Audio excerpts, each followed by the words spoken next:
Hello and welcome to another edition of Pulp Picks. My name is Patrick. I'm Fritz. And we're here to give you this week's reading recommendations on New Comic Book Day. And we really leaned into the new aspect of it because we've got a couple new titles. And then we also have a number 2 that's kind of like a number 3. Kind of, yeah. We'll get into that. But... yeah. But it's an all indie week. And let's start it with a Boombox title. Yeah. So I'm digging Boom lately. Oh, yeah. No, like it's... I feel like they don't get on here as much as they should because they put out a really good stuff. Yeah. But this week it's I Heart Skull Crusher issue 1.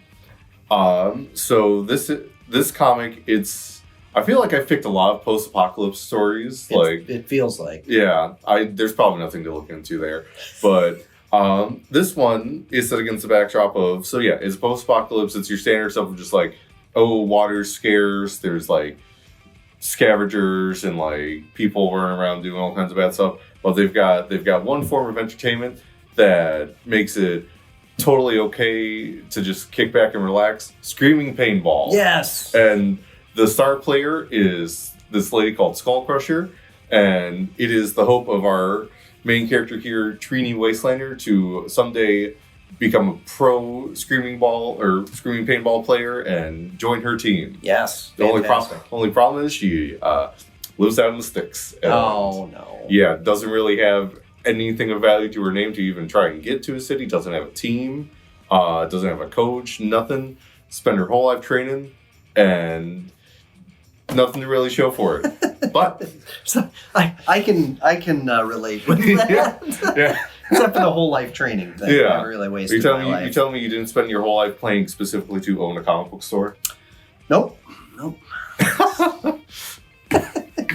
But, I mean, 13-year-old me would be happy with this. Yeah, no. But one day that'll changes. There's a tournament announced that if you can get a team together and win said tournament, you get to join Skull Crusher's team. Oh, sure. So now it's with nothing really but like a hope and a prayer. Trini is trying to set up a team, and the way she goes about doing it is very unorthodox, to say the least. Like, there's a lot of fighting bandits. There's dealing with drunk people. There's a lot of theft and people being left to maybe be eaten by presumably radioactive wolves. They're definitely at least wolves of some sort. Yeah.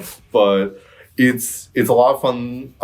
It's by the writer, we were talking about this before, Josie Campbell. She's, I feel like, relatively newer, but she's done a bunch of stuff for DC. She's going to be taking over Shazam soon. She was she's one of the writers on the most recent Superman cartoon from last year. Yes, digging my adventures with Superman. Yeah. It's been hot. Yeah, but like which is getting its own comic too. Yes, it's also getting its own comic. Yeah. But she brings a lot of fun energy to this, especially it combines well with the art here, which, if you can't tell from the cover, has like it's super like manga, like heavily inspired. Like it kind of looks like my adventures with Superman. Yeah. There's some characters that show up in here that like very much feel like they're in that same vein of like the kind of like Jesse and James, like kind of like flunky, like funky characters that like you'd have working for someone. Like it's a lot of fun. It's basically like a more violent Saturday morning cartoon kind of thing going on. Yeah, like I'm super excited for more of this because if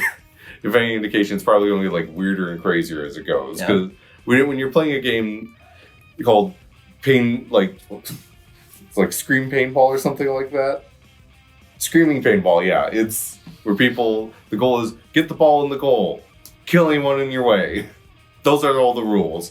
Like, it's probably going to get like pretty insane. Yeah. Yeah, but no, I'm digging it. It's pretty cool. For something now that at least artistically looks very different, but I'm hearing good stuff about. Let's hop over to you, Patrick. Yeah, so I also went with a number 1. I went with Helen of Windhorn, number 1. This is Tom King's new book over at Dark Horse. Bilquis Evely. That sounds right. I'm going out on a limb there. They did the Supergirl Woman of Tomorrow comic up years back. Yes. This and this particular take on it with the combination of the colorist, Matthias Lopez. Think so? I'm saying it that way because I'm not sure. Yes, Colors by. It appeared that way in the order that they were listed, but so it's got kind of a League of Extraordinary Gentlemen kind of vibe. Okay. You know, which is interesting. So this takes place in the 30s. And the gist of it is like, what if one of the big fantasy authors from kind of that era, your Howard or Tolkien or somebody like that, who, and it's more like Howard. It starts with a governess who works for an extremely wealthy man who owns this Windhorn estate. He's the father of this guy who wrote a fantasy book, right? A la Conan. And it was extremely successful within the genre, but obviously not, high society didn't think much of it. Well, it was just him and his daughter, and they were kind of living on the lam almost, like not wanted by authorities, but, they didn't have much money to speak of. They were kind of, like she explains that the only time that they traveled by train, it was in steerage, sleeping on, a straw bed kind of thing. So they give the impression that the father left this wealthy estate, didn't want to have anything to do with his father or his inheritance or anything, and he's raising his daughter in very questionable circumstances. So she's 16, she drinks, she smokes, she's not ladylike at all in 1935 Texas, and this new guardian that has been hired to take care of her and bring her back to the estate is trying to get her back. And then craziness ensues. And so they get to this giant estate, and how is this gal from, this strange upbringing going to fit in? And eventually when her grandfather arrives, how is this all going to work? Well, there's also this kind of, and it's, they talk about it in the teaser, because I was looking forward to this book. The advertisements ahead of time looked really interesting, and one of the variant covers, which is up here, kind of implies that, right there, that this Othan the Vanquished is going to end up being a big part of this, and that's like the Conan-like character. So something really weird starts happening at this estate, and things are going to go down. Tom King is taking a lot of time to very specifically explain things from the governess's point of view. She's the one that's narrating it. She's giving an interview many years later, presumably by a guy who's interested in the fantasy genre, who's looking to find out more about this. And so we're given little bits of the history as we're going along. But what if this fantasy character weren't just strictly the imagination of her father, the author? And so that's kind of the tease, right? And so now we're going to delve into that, and are people crazy? Is stuff really happening? What's going on here? But the combination of these characters being really rich right off the bat and complicated, because this girl is obviously really troubled. I remember she just lost her father. I remember when you were first reading it yesterday, there was a point where you just react in horror because she just smashes the bottle and starts drinking. Yeah, and it's just you're gonna get glass shards in your belly. Yes. And then on top of it, kind of the vibe of 1930s and this living in Texas, bouncing from bar to bar with unpaid bills. As a 16-year-old, she ends up in jail. That's why where the governess finds her at the very beginning of the book. To this massive estate which has got so many rooms that if she wants to not be found, she can just hide away. It's really interesting, but then you throw this kind of big fantasy twist on top of it. It's just a really cool concept, but the execution is excellent too, and the art just fits the style so perfectly. I don't know, there's some books that are happening right now that are, completely not superhero genre like we've done here today, that are just really immersive, and this is one of those books where, I felt like I was hanging out in a giant estate, lurking from room to room at night, which gives you kind of the heebie-jeebies, but also kind of this weird sense of freedom, but then this weird sense of captivity too. Yeah. When King, we said this right before we started, when King is on, man, he's one of very the on. absolute best, and I'm really digging this. And there's something about King doing period pieces too, because Gotham Year One would have been around the same kind of time frame. And I loved that book. I thought that was great. So, well, all right. So now on to another. This one is a future, takes place in the future, but neo-noir is kind of what we described it as earlier. So kind of, a little bit here, a little bit there, somewhere in between. Yeah, something for everyone. Yep, it is the One Hand issue 2. I believe both. Yeah, I know the first issue of this made on here, and I think also the first issue of its companion piece also made up here. Yes, the Six Fingers. Yes. Yeah.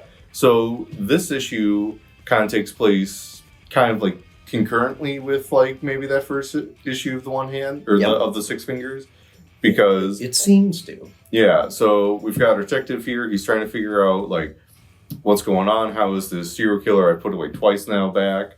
What does that mean for the guy I put away the last time? Yeah, because each time that he solved it, it's been a different person, and now it's happening a third time. Yeah. So it's just like, well, does that mean we gotta let the other guy go? Because I guess it's not him then. Right. Yeah, and he built a certain level of fame off of these cases, and so now people are starting to question him. Yeah.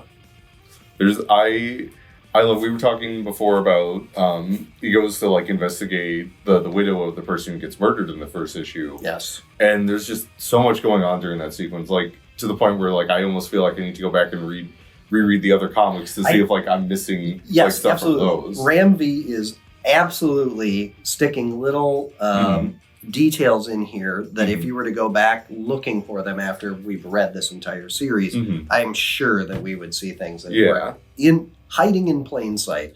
The picture thing was really... Oh yeah, that's one of the big things. To the point, and like what I love about that is like, well, it's like, okay, you see how this kind of connects to this thing, but it's also still not like clear like what it means overall. Like it's like you're starting to get more of the pieces, but you're still not sure like how they all fit together. Yeah. And it's it's kind of like doing a puzzle without knowing what the picture that the puzzle's going to make is. You know it's going to make something, but you're just not sure what yet. Yep, and I really appreciate how the writer and artist in this one they're telling a story that happens in the future, kind of Blade Runner-esque, not quite that dark, and debaucherous, I guess. Yeah, but kind of that kind of vibe with synthetic people and the whole bit.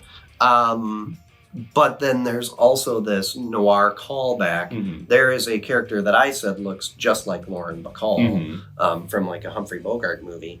And that level of detail to try to create this world is just really appreciated. Ram V, between this and Rare Flavors right now, so good. I cannot wait for, he's got a mech series coming out this month called Dawn Runner, and I'm so excited for that. Yeah, really digging it. Fantastic. Well, there were a number of, speaking of post-apocalyptic, I almost picked Rick Remender's new one, Napalm Lullaby, which I think is also going to do really well. That was fun, and Remender doesn't really tell you what he's up to in that first issue. He just kind of drops people in. Yeah, and this is definitely one of those, and it was gorgeous. Our Bones Dust was another series. We've had the first issue of that on. The whole thing has been great.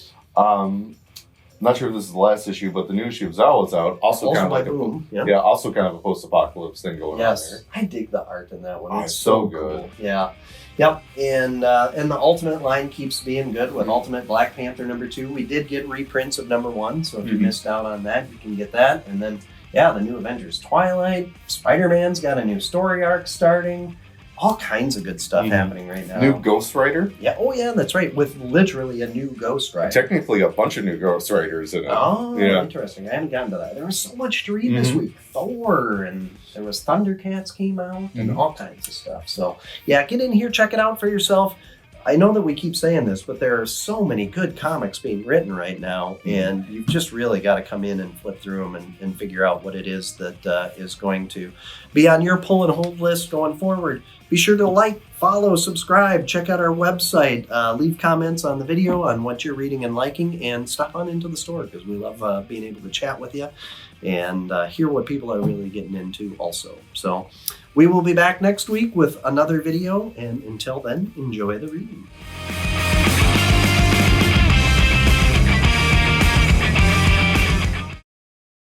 It's one of those things where, contextually probably makes no sense. I look at the man, just like, he sounds like Sean Connery. Yeah. Yes. Well, he does look like him. I know. League of Extraordinary Gentlemen. Oh, yeah, there we go. Yeah. The movie that made him kind of stop acting for a while.